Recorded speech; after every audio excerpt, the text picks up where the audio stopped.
네. 그럼 일단 수업 시작할게요. 우리가 배우고 있는 주제가 국제사회이고요. 그래서 이 국제사회의 첫 번째 의미와 특성 우리가 배웠고, 두 번째 행위주체, 세 번째 갈등, 네 번째 협력과 공존, 이 흐름으로 오신다라고 생각하시면 됩니다. 그래서 쉽게 생각하시면 국제사회라는 거를 가지고 그것의 의미와 특성, 그리고 그 국제사회에 누가 행위주체가 되느냐, 그래서 이 행위주체들 사이에 또는 국제사회 안에서 많은 갈등도 일어나지만 결론적으로는 협력과 공존을 통해서 우리 잘 살고 있습니다 라고 이야기하는 거야. 이해되신가요? 네. 즉 쉽게 생각하면 국제사회라는 거에 대해 배우고 그 안에 갈등과 그 안에 협력과 공존을 배운다라고 생각하시면 쉽습니다. 그래서 첫 번째 의미, 이 국제사회의 의미가 뭐였죠? 국가들 간의 관계를 우리는 국제사회의 의미라고 했죠. 근데 저 국가가 아무런 국가는 아니죠? 네. 어떤 국가? 주권을 지닌. 그렇지, 주권을 지닌, 즉 외교권을 지닌 국가여야 한다라고 말씀을 드렸죠. 그래서 이것의 특징도 있었죠, 우리가. 특성. 네. 국제사회의 특성. 첫 번째, 자국의 이익을 우선시한다. 그죠. 자국의 이익을 우선시하고요. 그 다음에 두 번째, 원칙적으로 평등하고요.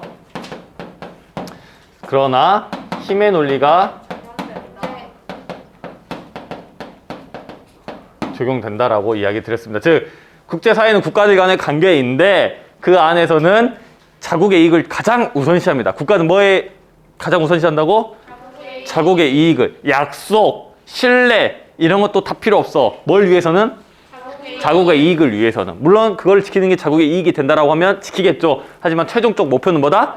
자국의 이익을 우선시하고요. 원칙적으로는 평등합니다. 우리가 원탁에 앉아있는 것처럼 모두 다 평등하지만 실상은 그렇지는 않다라는 거지. 경제력이나 또는 군사력이나 따라서 힘의 논리가 적용돼서 강력한 국가는 훨씬 더 많은 영향력을 발휘하고요. 그렇지 못한 나라는 조금 더 조용히 있게 되는 거고요. 그래서 이런 것들이 있었다라는 거 알고 넘어가시고요. 그래서 이런 국제사회의 행위주체가 누구냐? 즉 이 국제사회에 낄 수 있는 것들이 무엇이냐라고 하는 건데 가장 심플하게 빠질 수 없는 주인공 누구야? 주연. 국가. 주권이 있는 국가. 두 번째, 국제기구가 있었죠. 근데 이 국제기구도 두 개로 나눠지죠. 첫 번째, 정부 간 국제기구. 뭐 국가 간 국제기구라고 해서 상관없습니다, 여러분들. 그 다음에 NGO. 국제 비정부 기구들이 있었죠. 정부 간 국제기구에는 UN, OECD, IMF 이런 것들이 존재한다라고 했습니다. 정부 간 국제기구는 회원이 되려면 뭐가 돼야죠? 국가가 돼야죠. 국가들을 회원으로 하는 게 정부 간 국제기구 또는 국가 간 국제기구라고 이야기 드렸고요. 이것들은 이제 회원국들의 이익을 우선시하겠죠. 즉 UN 같은 경우는 거의 모든 나라들이 회원으로 되어 있습니다. 그러다 보니 국제 질서와 평화를 유지하는 데 최우선으로 하죠. 이 평화와 질서가 우리 모두에게 이익이 되니까. 이해되시죠? 그래서 106페이지 보시면 UN의 산하 기관들이 많이 나와 있습니다. 첫 번째로 보시면 유니세프, 그 다음에 난민기구, 그 다음에 유네스코. 즉 아동 복지와 난민에 대한 문제와 인류의 유산, 문화유산을 지켜나가는 게 우리 모두에게 뭐가 된다? 이익이 된다라는 거죠. 이런 활동들을 하는 게 UN의 역할이고요. UN 안에서 국제 질서와 평화를 지키기 위해서 군사력을 파견할지 말지 우리의 안보를 지키는 가장 중요한 기관이 하나 있죠. 기구가. 뭐야? 그죠. 안전보장이사회. 즉 우리는 짧게 말해서 안보리라고 불리우는 기구가 하나 있습니다. 안보리는 5개의 상임이사국과 10개의 비상임이사국으로 나뉘어집니다.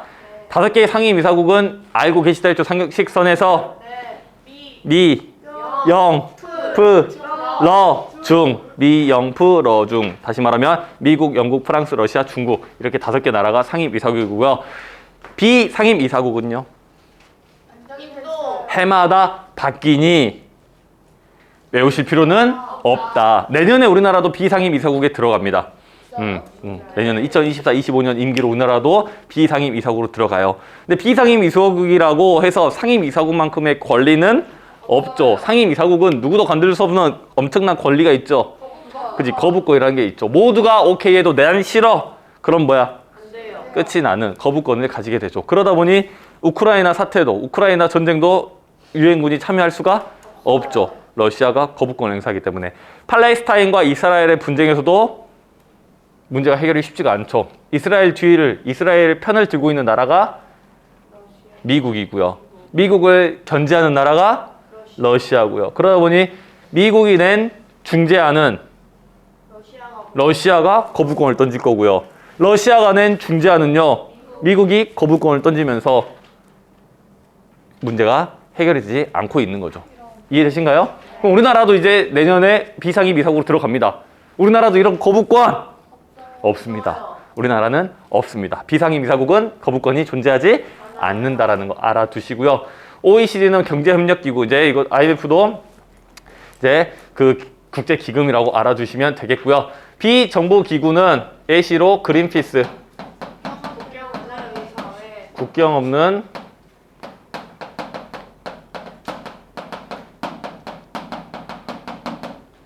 이런 것들이 있었죠. 국제 비정부 기구는 회원을 대상을 누구로 해? 개인으로 하죠. 우리도 회원이 될 수가 있죠. 우리도 뭐만 내면? 회비만 내면 회원이 될 수 있습니다. 이 국제 비정부 기구, 즉 NGO들은 자신들의 가치를 표현하기 위해서 운영이 되죠. 그린피스는 환경을 지키기 위해서, 국경 없는 의사에는 의료 봉사를 하기 위해서 존재하고 있습니다. 오케이? 네. 행위 주체까지 봤고요. 갈등으로 넘어가겠습니다. 갈등 여러분들 영상으로 수업을 좀 진행을 했고요. 그래서 우리 가볍게 한번 보도록 하겠습니다. 첫 번째, 우리나라와 관련된 갈등이 있어. 우리나라와 관련된 갈등. 우리나라와 관련된 갈등은 어디에 있을까요? 일본과 또 북한은 이야기하지 않습니다. 교과서상에서. 사회 교과서상에서는 이제 한반도 전체와 그 부속 도서를 다 우리나라 땅으로 보기 때문에 북한 이야기는 없고요. 중국. 쉽게 생각을 해봅시다. 우리가 누군가와의 갈등이 일어나려면 최소한 물리적인 거리가 어때야 돼?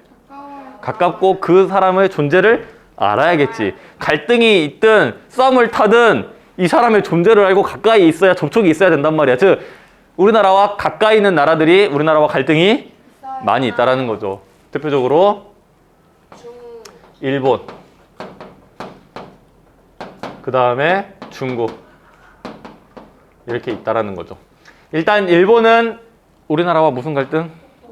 독도 갈등 교과서에 중요하게 나오긴 하죠. 근데 선생님이 한 번도 독도를 가지고 출제한 적은 없고요. 독도를 가지고 출제할 생각도 크게 없습니다. 왜? 너무 쉬우니까.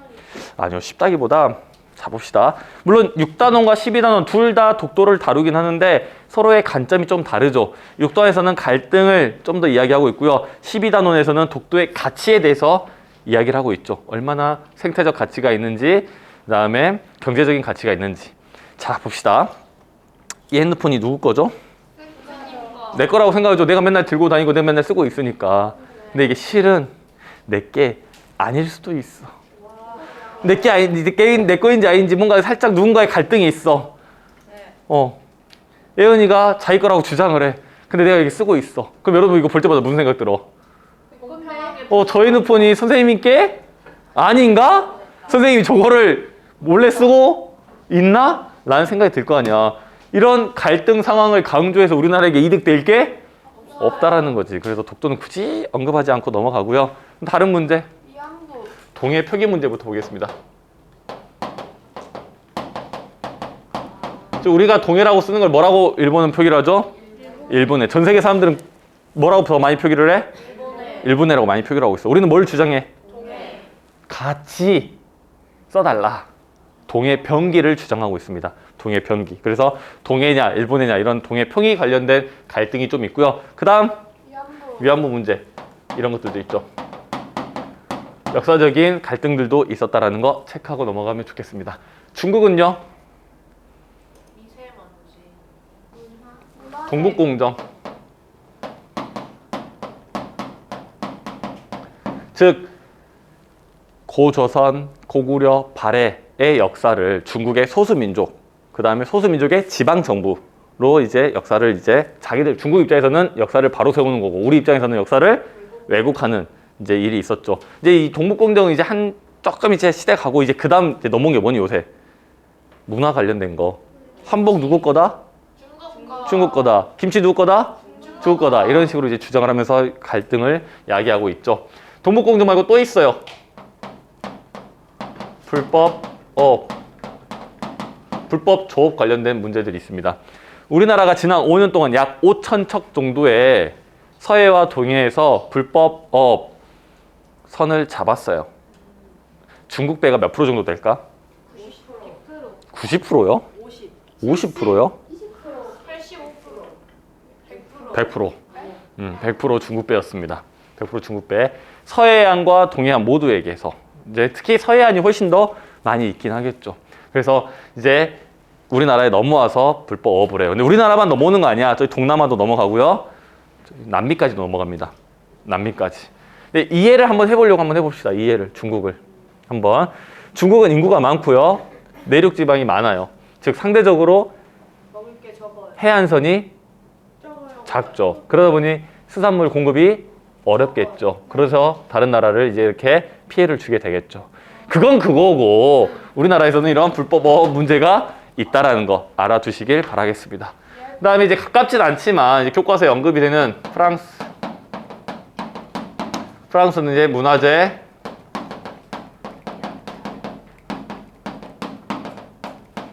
반환 문제, 즉 여러분들이 잘 알고 있는 직지, 침체, 요절.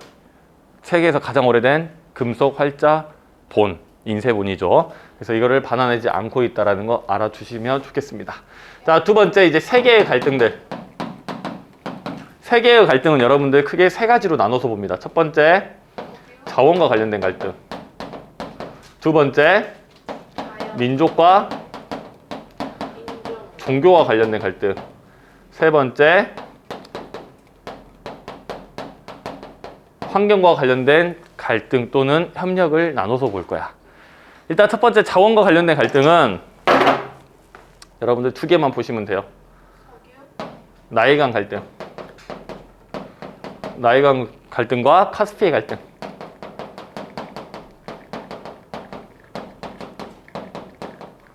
나일강과 카스피해 갈등을 보시면 되겠습니다.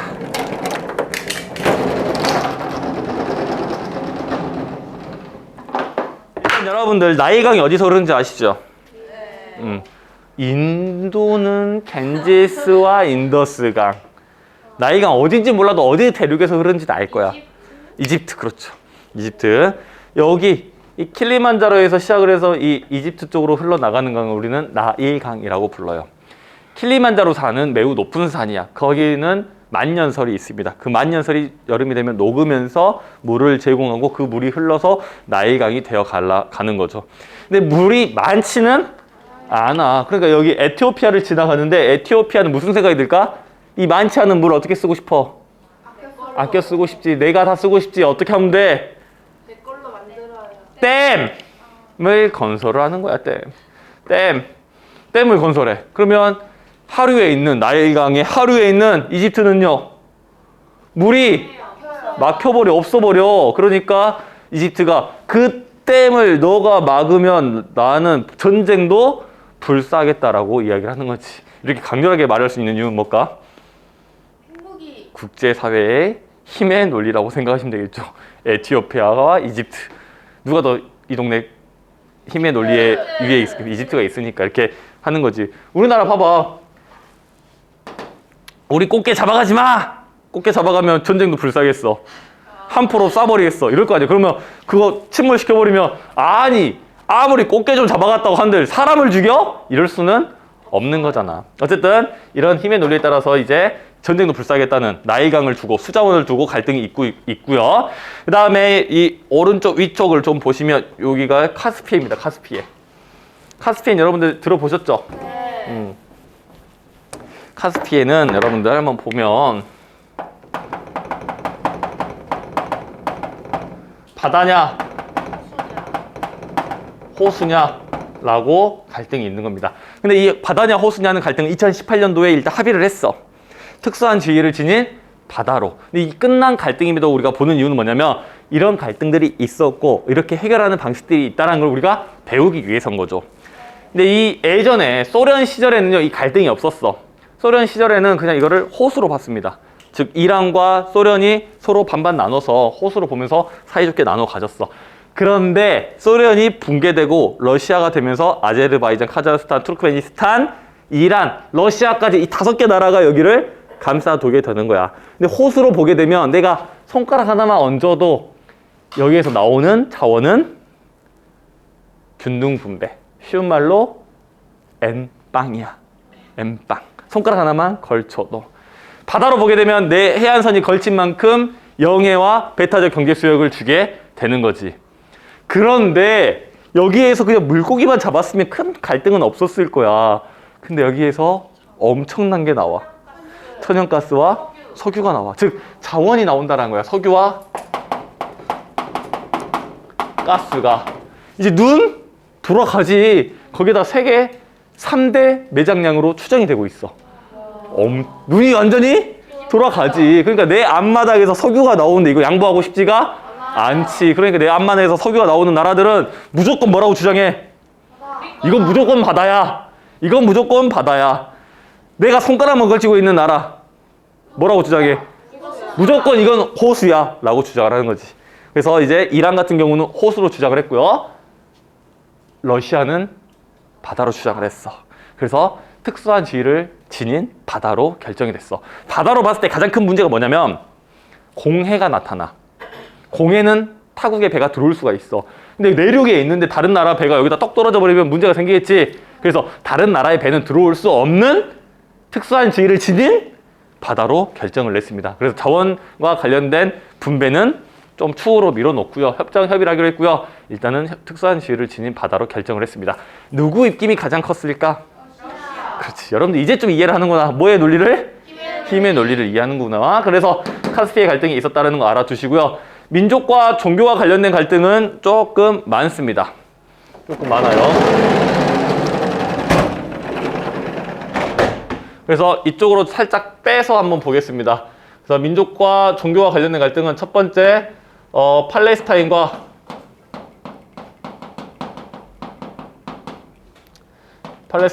이스라엘. 여기는 이제 종교적인 것과 섞여서 역사적인 갈등이 있죠. 그래서 팔레스타인은 종교가 이슬람이야. 이스라엘은 유대교야. 여러분들 종교 분류는 내가 영상에다 5분짜리를 올려놨어요. 여러분들 고등학교 가셔서 문과를 가시게 되면 이 종교 분류는 무조건 잘 알고 계셔야 됩니다. 그래서 보편 종교냐, 민족 종교냐. 5개 종교만 아시면 돼요. 어렵게 안 씁니다. 보편 종교는 특정한 민족에 상관없이 전 세계 사람들이 믿는 종교야. 여러분들 믿는 종교 몇 개 없잖아. 그죠? 크리스트교, 이슬람교, 불교 요 3개입니다. 막 천주교, 기독교 이야기를 하는데 그건 크리스트교로 같이 묶는 겁니다. 그래서 크리스트교, 이슬람, 불교 이 3개가 보편 종교야. 전 세계 민족에 상관없이 믿는. 민족 종교는 특정한 민족들이 믿는 종교야. 힌두교와 유대교 이렇게 나눠보시면 되겠습니다. 알겠죠? 그 디테일한 내용들. 그래서 유대교의 신과 크리스트교의 신과 이슬람의 신은 같다라는 내용 말씀드렸죠. 근데 그들이 갈등할 수밖에 없는 이유도 역사 시간에 한번 알려드렸죠. 그것도 체크하고 넘어가시기 바라고요. 그래서 종교와 관련된 갈등 계속 진행하도록 하겠습니다. 두 번째로 파키스탄과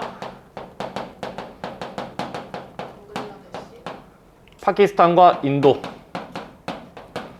파키스탄은 종교가 이슬람이야. 인도는 힌두교고요. 그 다음에 그 다음에 이제 미얀마. 국가 내의 이질이지만 한번 같이 보겠습니다. 미얀마와 로힝야족. 미얀마는 종교가 불교야. 로힝야는요 이슬람입니다. 즉 미얀마는 불교 국가인데 이 안에 살고 있는 로힝야족이라는 소수 민족이 이슬람을 믿어요. 그래서 미얀마가 이 로힝야족을 탄압을 합니다. 탄압을 해요. 그래서 이런 갈등이 조금 있고요. 네 번째로는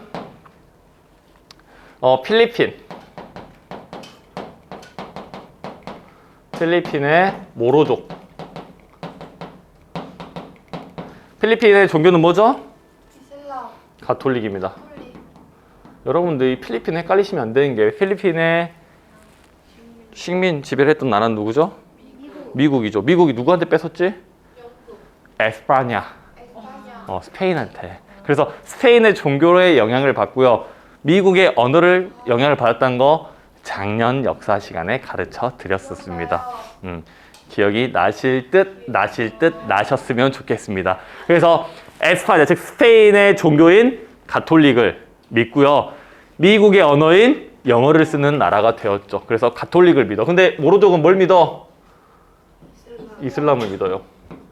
그래서 약간의 트러블이 좀 존재하겠고요. 그 다음에 중국 내부의 갈등입니다.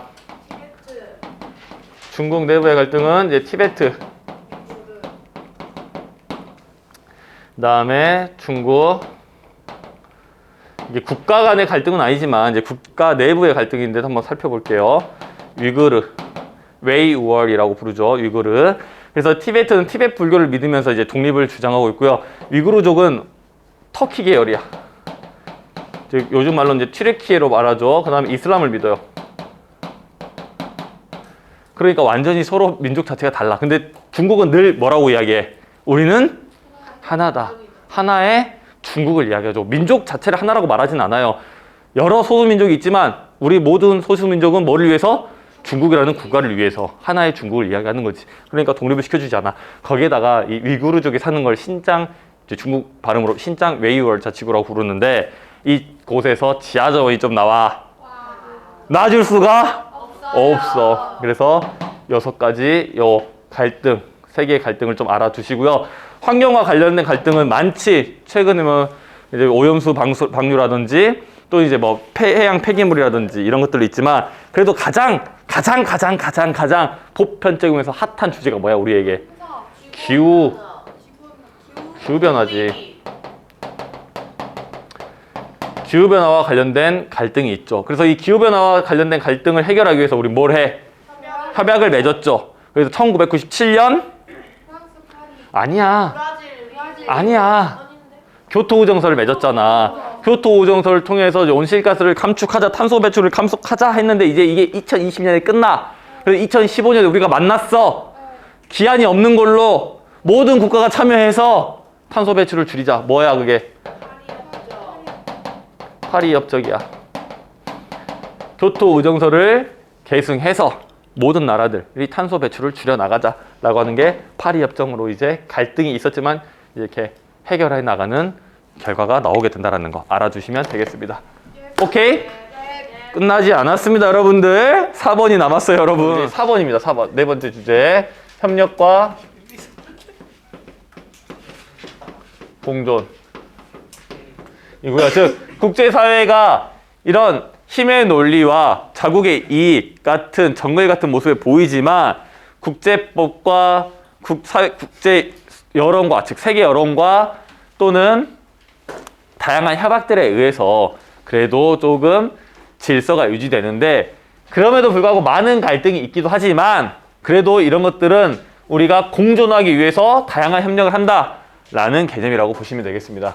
그래서 이 협력과 공존에서 4가지 주제가 있는데 지속가능한 개발,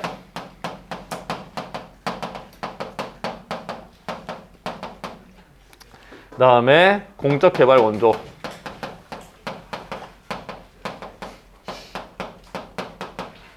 우리가 ODA라고 불렀죠. 세 번째 외교, 네 번째 세계 시민. 쉽게 생각하시면 학력과 공정과 관련된 4개의 개념이라고 보시면 되겠습니다. 지속가능한 개발은 저번 시간에 우리가 이야기를 했었죠. 지속가능성, 지속가능한 개발이라는 게 뭐냐 하면 현대 세대가 만족을 충족하는데 미래 세대의 발전 가능성을 저해하지 않고 현재 세대의 만족을 추구하는 것. 즉, 미래 세대의 발전 가능성을 저해하지 않고 현재 세대의 필요를 충족시키는 것을 우리는 지속가능한 개발이라고 이야기 드렸고요. 공적 개발 원조는 선진국, 조금 더 발전된 국가, 경제적으로 나아가 있는 국가들이 저개발 국가 또는 개발도상국들의 복지와 경제 개발을 위해서 지원을 해주는 걸 우리는 공적 개발 원조라고 했습니다. 또 우리가 새롭게 오늘 이야기할 주제가 외교라는 개념입니다. 외교. 외교라는 게 뭘까? 뭐 들어는 봤는데 말하기가 애매하죠. 즉 외국과 교류하는 걸 우리 외교라고 그래요. 근데 쉽게 생각하면 한 국가가 자신들이 원하는 거, 필요를 충족하기 위해서 시행할 수 있는 모든 방법입니다. 딱 하나만 빼고. 어떤 방법? 그렇지. 즉 무력, 전쟁 이런 것들만 빼고 할 수 있는 모든 방법이야. 만약에 물건이 뭐 하나 갖고 싶어. 어떤 거? 바나나? 바나나는 좀 소박하네요.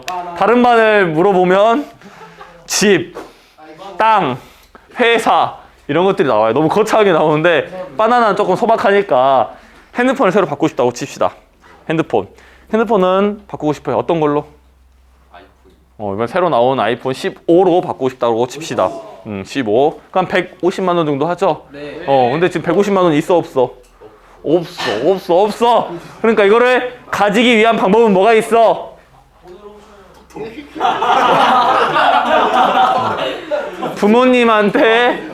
부모님에게 사달라고 요청하는 방법이 있겠지. 부모님에게 사달라고 요청하는 방법이 있어요. 그러면 엄마한테 가서 엄마! 아이폰 15 사줘. 사줍니까? 아니요. 등짝 맞지. 그냥 있는 거 써 하겠지. 그냥 사달라고 하면 사줄 리가 없어. 그러면 다양한 방법을 시도를 해야겠지. 오늘 일찍 가가지고 빨래하고 설거지하고 청소하고 엄마 아빠 오시면 마사지 안마도 좀 해드리고 그다음에 막 공부도 좀 하고 성적도 좀 오르고 그다음에 마지막으로 이제 결승 이제 필살기로 이제 엄마에게 애교를 부리면서 엄마 핸드폰 좀 사주세요 라고 하는 것이 방법이 될 수가 있겠죠. 자, 여기서 이야기해 봅시다. 외교라는 거는 목적을 추구하기 위해서 시행하는 모든 방법을 이야기해요. 외교 정책도 비슷합니다. 자, 그러면 어떤 것만 빼고? 무력인 것만 빼고. 즉, 엄마한테 가서 애교 부리고요. 설거지하고 청소하고 빨래하고 안마까지 해드리는 다양한 방법이 있는 거야. 뭐가 됐든. 뭐만 안 하면 돼. 엄마를 이렇게 자, 이런 폐륜적인 행위만 하지 않으면 된다라는 겁니다. 이해되신가요? 네. 그래서 외교라는 거에 대한 개념을 이해했을 겁니다. 즉, 물리적인, 무력적인 충동만 없이 전쟁만 하지 않고 시행할 수 있는 모든 방법 우리는 외교라고 하는 겁니다. 쓸 수 있는 모든 방법인 겁니다. 오케이? 네. 자, 그러면 세계 시민. 세계 시민은 우리가 우리의 범위라고 OT 때 한번 이야기 드렸습니다. 우리의 범위와 상호 의존성. 자, 세계 시민은 세계적인 가치관을 가진 시민, 세계적인 공동체 의식을 가진 시민이라고 우리 이야기할 수 있겠죠. 그래서 우리의 범위를 보면 나인 사람이 있을 거고요. 가족인 사람이 있을 거고요. 친구인 사람이 있을 거고요. 지역, 국가, 세계까지 넘어가겠지. 즉, 우리의 범위가 나만 오직 우리인 사람도 있고 우리 가족인 사람도 있고 우리 친구인 사람도 있을 거야. 이런 식으로 커져 나가야 하는 게 뭐다? 세계 시민 의식이다라는 거지. 즉, 지역 차원에서 애양심, 지역 시민성으로서 애양심, 국가 시민성으로서 애국심, 세계 시민으로서 상호 의존성을 깨닫게 되는 게 세계 시민이라고 보시면 되겠습니다. 오케이? 네. 자, 그러면 우리 햄버거 커넥션을 한번 이야기 한번 해봅시다. 햄버거 커넥션.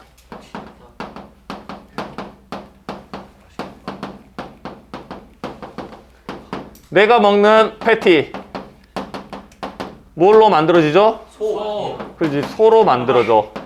소를 키우기 위해서 뭐가 필요해? 공장. 목초지가 필요하겠죠. 목초지를 만들기 위해서 뭘 훼손하죠? 숲, 열대, 우림이